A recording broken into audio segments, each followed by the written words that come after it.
Hello बच्चों, तो आज हम लोग स्टार्ट करने वाले हैं प्रोसीजर ऑफ सागनी शोधन का। मतलब सागनी शोधन करते कैसे हैं, उसकी क्या प्रोसीजर है, अगर पेपर में आएगा तो आपको लिखना कैसे है। तो शोधन कर्म की क्या विधि है उसके बारे में पूरा पढ़ेंगे। तो सबसे पहला जो पॉइंट आता है वो पूर्व कर्म। शोधन आरंभ से पूर्व की तैयारियों को सम्मिलित करता है। इसमें रोगी औषधि उपकरण और चिकित्सक की तैयारी की जाती है। सबसे पहला इसका जो पॉइंट आता है वो आता है आतुर परीक्षा, पेशेंट एग्जामिनेशन। रोगी शोधन योग्य है कि नहीं है यह देखा जाता है। रोगी के दोष, देश, काल, बल, शरीर, आहार, साधन, प्रकृति, व्यय आदि का मूल्यांकन किया जाता है। अब पता लगा उसका बात थोड़ा सा एग्रीवेटेड था, आपने उसको शोधन बहुत ज़्यादा करा दिया, तो ऐसा भी नहीं होना चाहिए। देश किस देश का है, क्या उसका बल कितना है, शरीर कैसा है उसका, आहार, साधन मतलब क्या क्या उसे खाने के लिए हम लोग इंडिकेट कर सकते हैं, क्या खा रहा है। पता लगा वो ऐसी चीज़ें खा रहा है वो जो बात को बढ़ाती हैं, तो वो भी बंद करनी पड़ेंगी आपको। आवश्यक सामग्री एवं उपकरण, क्या क्या आपको थिंग्स रिक्वायरमेंट होंगे। शोधन यंत्र, बात, हार, तेल, उष्ण जल पात्र, नेत्र बंधन पट्टिका, बर्तन, तौलिया और गीला वस्त्र आदि की आपको जरूरत पड़ेगी। परिचारक की व्यवस्था, एक प्रशिक्षित परिचारक रोगी की सेवा, अंग परिवर्तन व प्रक्रिया में सहायक हेतु आवश्यक। एक प्रॉपर ट्रेंड मतलब जो होता है थ्योरोपेटिस्ट आपको अपने साथ में चाहिए होगा। उसे पता होना चाहिए कि कैसे रोगी को शोधन करना है। बेसिकली आप थोड़ी ना करने जाओगे शोधन, आप तो डॉक्टर हो। एक पूरा जो ट्रेंड है आप देखोगे हाँ कि लक्षण आ रहा है या नहीं आ रहा है, आप वहीं पर खड़े रहो के देखोगे, आप शोधन नहीं करोगे। वो ट्रेंड जो थ्योरोपेटिस्ट है या जो पंचकर्मा करने वाला है, परिचारक है आपका, असिस्टेंट है, वो करे, उसकी भी आपको जरूरत लगेगी। औषध एवं विधि निर्धारण, रोगी एवं रोग की अवस्था के अनुसार शोधन की विधि चुनी जाती है। जैसे जिस प्रकार का रोग होगा, जिस प्रकार की रोगी होगी और जिस प्रकार की उसकी रोग की अवस्था होगी उसके अनुसार आप चुन सकते हैं। जैसे नाड़ी शोध चुन सकते हैं, पिंड शोध या अवगाह शोध, जो भी आप उसके लिए सही हो उसके अनुसार चुन सकते हैं। आवश्यक औषधियों का पूर्व संग्रह किया जाता है। मतलब जो भी आपको चीज़ें रिक्वायरमेंट होंगी तो उनको आपको पहले से इकट्ठा कर लेना है। आहार एवं वस्त्र व्यवस्था, उसके बाद उसको क्या खाना है, उससे पहले क्या उसको खाना है, उसकी भी आपको प्रॉपर। शोधन पूर्व रोगी को तरल पदार्थ जल यूज दिया जाता है। सिर पर गीला कपड़ा रखा जाता है। न्यूनतम वस्त्र जैसे लंगोट पहनने का निर्देश दिया जाता है। मतलब अगर आप उसका शोधन करा रहे हो तो आप उसको लंगोट वगैरह पहनने का इंस्ट्रक्शन, वरना सारे जो कपड़े पहनेगा वो पूरे पसीने से लथपथ हो जाएंगे। मनोबल वृद्धि, मधुर वचनों से रोगी का उत्साहवर्धन किया जाता है, विशेषकर जब वह भयभीत हो। अब पता लगा बहुत लोग होते हैं ना, जैसे कहीं ट्रीटमेंट के नाम ही से डर जाते हैं, यह शोधन होगा, गर्मी लगेगी, लोग, मैंने सुना है लोग बेहोश हो जाते हैं इसके बाद। कई लोग मतलब लोगों को भ्रमित कर देते हैं, इसके बाद लोग बेहोश हो जाते हैं। वो आदमी था, उसका शोधन किया, वो बेहोश हो गया, तो भी उससे भी रोगी डर रहता है। तो उसकी आपको मनोबल की वृद्धि करनी है और साथ में उसके साथ ऐसे दोस्तों को बुला लेना है जो उसे मोटिवेट कर रहे हैं, नहीं अरे यार हो सकता है। आवश्यक शरीर मापदंडों की लिपिबद्धता, मतलब प्रॉपर आपको उसके वाइटल्स रिकॉर्ड करने हैं। तापमान मतलब टेम्परेचर, रक्तचाप मतलब बीपी को नापना है एक तरीके, नाड़ी गति पल्स को नापना है, वजन, श्वास गति रेस्पिरेशन रेट को नापना है इत्यादि का रिकॉर्ड किया जाता है। मतलब इनको लिख के, ये नहीं आपने देख लिया एक बार, रिकॉर्ड करके लिखो कि हाँ मैंने शोधन किया था इतना है, शोधन कर रहे हैं तो इतना है। पूरा एक मतलब एक घंटे का मॉनिटर करना है आपको एक तरीके से।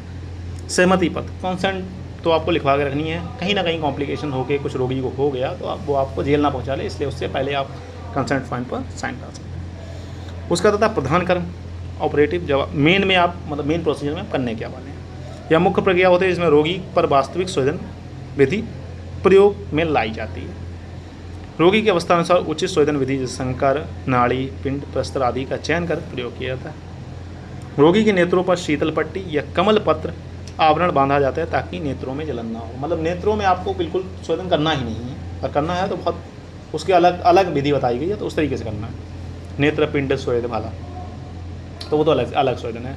नेत्रों को क्या करना है, आपको गीले कपड़े से ढक देना है, ठीक है, नहीं तो कमल की जो पत्ते होते हैं उनसे ढक देना है, ठीक है, जिससे आंखों में जलन वगैरह ना हो। निरीक्षण मॉनिटरिंग ड्यूरिंग शोधना, शोधन का समय एवं सम्यक लक्षण, लाधव, स्वेद, स्त्राव, रोमवास, स्फुरण, निश्वास, सहजता आदि का निरीक्षण किया जाता है। मतलब आपको प्रॉपर देखना है कि सम्यक लक्षण आ गया या नहीं आ गया, तो उन चीज़ों को आपको मॉनिटर करके रखना।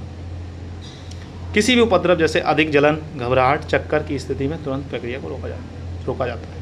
और अगर कोई भी कॉम्प्लिकेशंस आ रहा है, देख लो उसकी मतलब उसे जलन हो रही है, बहुत ज़्यादा घबराहट हो रही है, चक्कर आ रहा है, तो तुरंत आपको स्वेदन को वहीं के वहीं स्टॉप कर देना है। स्टॉप करने के बाद जब देखो कि सब कुछ नॉर्मल हो गया तो फिर आप दोबारा कर सकते हैं, ठीक है। ये नहीं कि आपको सम्यक स्वेदन नहीं आए तो रोगी मर जाए तो आप कंटिन्यू करेंगे। आपने देखा उसमें अगर बहुत ज़्यादा जलन हो रही है, घबराहट आ रही है, चक्कर आ रहे हैं, तुरंत बंद कर दो, ठीक है, फिर बाद में कंटिन्यू करेंगे। सम्यक स्वेदन लक्षण 5 से 15 मिनट में मिल जाते हैं, प्रक्रिया समाप्त हो जाती है। हीन स्वेदन के प्रभाव अपर्याप्त होने पर पुनः स्वेदन किया जाता है। अगर आपको जैसे कोई कंडीशन आ गई, उसको चक्कर वगैरह आने लगे तो हीन स्वेदन होगा, तो आप उस प्रोसेस को वहीं रोक दीजिए। उस 1-2 घंटे विश्राम करने के बाद आप प्रॉपर फिर मतलब सब कुछ नॉर्मल हो गया, फिर आप पुनः स्वेदन करा सकते हैं। अतियोग, आप कहीं मान लो गलतियाँ सबसे होती हैं इंसान है, अतियोग हो गया, मतलब बहुत ज़्यादा स्वेदन हो गया, तो फिर क्या करना है। अधिक स्वेद में जल अल्पता मतलब डिहाइड्रेशन, चक्कर आना, फेंटिंग, कमजोरी हो सकती है, दुर्बलता हो सकती है। रोगी को ठंडा स्थान मतलब पूरा एसी में रख देना उसको। नॉर्मल में एसी में रखते हैं, पहले क्या रखते हैं, एक बहुत अच्छी जगह है, मतलब वो बगीचा वगैरह होता तो वहाँ पर। आजकल क्या कर रहे हैं, पहले उसको शर्करा में मिलाकर जल वगैरह देते थे, लेकिन आजकल ORS आने लगा तो ORS या ग्लूकोज दे सकते हैं। बहुत ज़्यादा ख़राब कंडीशन हो गई तो पहले तो ये प्रोसेस था नहीं, इलेक्ट्रोलाइट या IV फ्लूइड भी चला सकते हैं, क्योंकि आप डॉक्टर को कर रहे हो तो अगर आपको जैसा सीवियर डिहाइड्रेशन हो गया, ये नॉर्मल वाटर से क्यों नहीं हो सकता ORS, तो आप ORS या IV फ्लूइड भी चला सकते हैं। पश्चात कर्म में आते हैं, पोस्ट ऑपरेटिव फेज, सोने के बाद शरीर एवं मन को शांत व संतुलित रखने की प्रक्रिया। यह पश्चात कर्म में क्या पूरा आपको प्रोसेस हो गया, आप रोगी भी आपका घबराया हुआ है, कोई भी प्रॉब्लम है तो उसको एकदम शांत करना। पहली बात तो रोगी को खुली हवा या ठंडे जल के संपर्क से बचाना चाहिए। अब ये नहीं है उसका स्वेदन हो गया, आपको भैया आप जाओ ठंडे पानी से नहा लो, और ज़्यादा कॉम्प्लिकेशन हो जाएंगे उसको। तो रोगी को खुली हवा मतलब खुली हवा में नहीं जाने देना और ठंडे जल के संपर्क में आने से बचाना है। शरीर में स्वेद साफ करने हेतु गर्म जल से स्पॉन्ज करना है। आपको जो शरीर से अगर स्वेदन भी साफ करना है तो स्पॉन्ज लेना है। स्पॉन्ज में भी अगर आपको उसमें भी गर्म जल लेना है।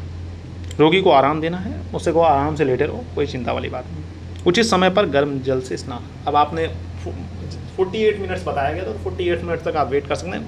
अप्रॉक्सीमेटली आप 1 घंटे तक वेट कर लो, ठीक है। 1 घंटे तक वेट करने के बाद आप रोगी को स्नान करा सकते हैं। वो भी स्नान जो कराना है वो ठंडे पानी से नहीं कराना है, गर्म पानी से कराना है। आहार में लघु स्निग्ध वातहार अनाभिसंधि द्रव्य भोज्य मतलब जो स्रोतों अवरोध ना उत्पन्न करे, और हल्का खाना देना है और चिकना खाना देना, और वात का हरण करने वाला ऐसा आपको खाना उसको देना। वात शून्य वातावरण में रोगी को रखना है। मतलब वात शून्य का वातावरण मतलब बेसिकली यहाँ पर मतलब ऐसा नहीं है कि उसको खुले जगह पर रखना है, आराम से मतलब प्रॉपर एक रूम में रखना है जिससे खुली हवा ना मिले उसे। डायरेक्ट एयर के कांटेक्ट में आएगा तो कॉम्प्लिकेशंस होने के चांसेस रहते हैं। यदि कोई उपद्रव जैसे मूर्छा, जलन या तंद्रा, तो तुरंत आपात चिकित्सा मतलब जो इमरजेंसी कंडीशंस वाली ट्रीटमेंट बताएगा तुरंत आपको स्टार्ट करना है। सम्यक स्वेदन के क्या क्या लक्षण हैं? ठंडक का नाश होना, दर्द का शांत होना, स्तब्धता जगड़ान में कमी, भारीपन का निवारण, शरीर में कोमलता आना, मार्दव, पसीने का निकलना, रोग की तीव्रता में कमी, शीत वातावरण की ओर आकर्षण होना। हीन स्वेदन के क्या क्या लक्षण हैं? शरीर में पसीना ना निकलना, सूढ़ और जगड़ाहट का यथावत बने रहना, शरीर में भारीपन कठोरता में कमी ना होना, ठंडक बनी रहना, रोग की स्थिति में सुधार ना होना, शीत वातावरण की ओर आकर्षण का अभाव। जब रोगी को आप स्वेदन करा दोगे, सम्यक स्वेदन हो जाएगा, तो रोगी को लगेगा भैया वो ठंडा पानी आपसे मांगेगा, वो कहेगा डॉक्टर साहब हम ठंडे जल से नहाने, तो आपको ये ठंडा पानी पी लें, तो आपको साफ साफ मना करना है। अगर उसको नहीं अगर ऐसी इच्छा जग रही है तो इसका मतलब उसका स्वेदन जो हो गया वो सम्यक नहीं हुआ है। अब आपने बहुत ज़्यादा स्वेदन करा दिया तो क्या पित्त और रक्त का प्रकोप हो जाएगा, अत्यधिक पसीना आएगा, शरीर में जलन होगी, पूरे शरीर में जलन होगी, त्वचा पे हो सकता है फफोले पड़ जाएँ, और चक्कर तो आएगा ही आएगा। फेंटिंग वाली कंडीशन तो आना ही आने अगर आपका स्वेदन ज़्यादा हो। बहुत ज़्यादा प्यास लगेगी, कमजोरी, थकावट, जोड़ों में दर्द होगा। पहले आपने जिसको दर्द कम करने के लिए किया था वो और बढ़ जाएगा। वमन की प्रवृत्ति और बुखार भी आ सकता है।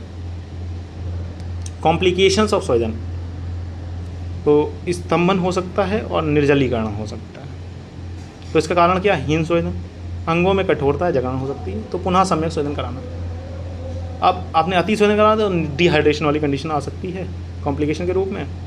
तो अत्यधिक पसीना, भ्रम, मूर्छा, तो शीतल द्रव्य सेवन आप जब बहुत ज़्यादा सीवियर डिहाइड्रेशन हो जाए तो उसे ठंडा पानी पिलाना है, ORS घोल देना है और उससे कहना है आराम करो। अगर फिर भी नहीं ठीक हो रहा तो IV फ्लूइड भी चला सकते हैं आजकल मॉडर्न में। अति संवेदन में प्रयोग होने वाले उपचार, तो ORS, ग्लूकोज, जलयुक्त पेय पदार्थ का सेवन करा सकते हैं, घी, चीनी मिला हुआ सत्तू और ठंडा जल सेवन। शीतल औषधियों का लेप लगा सकते हैं, बहुत ज़्यादा फफोले वगैरह पड़ गया, जैसे चंदन हो गया, चंदन आदि लेप हो गया, तो उनका प्रयोग कर सकते हैं। शीतल उद्गान व पुष्पों का सेवन कर सकते हैं, मतलब जहाँ ठंडा रहता है वहीं आप उससे कहें। AC में विश्राम करा सकते हैं मॉडर्न में। हल्का शीतल व मधु आहार, मंड, दुग्ध जो आदि दे सकते हैं। IV फ्लूइड द्वारा electrolyte balance if needed. IV fluid normally नहीं चढ़ाना है, अगर बहुत ज़्यादा कॉम्प्लिकेटेड आ जाए तो आपको IV फ्लूइड चढ़ाना है। ये नहीं किसी की थोड़ी सी प्रॉब्लम हुई तो आपको IV फ्लूइड लेके चढ़ा दिया, नहीं देख रहे हो आपको लग रहा है कि अब ये ठीक नहीं होगा तो फिर उसको IV फ्लूइड भी देना। ठीक है बच्चों, तो आज के लिए इतना ही रखते हैं, मिलते हैं नेक्स्ट लेक्चर में। अगले लेक्चर में हम लोग नए टॉपिक को कवर करेंगे। ठीक है।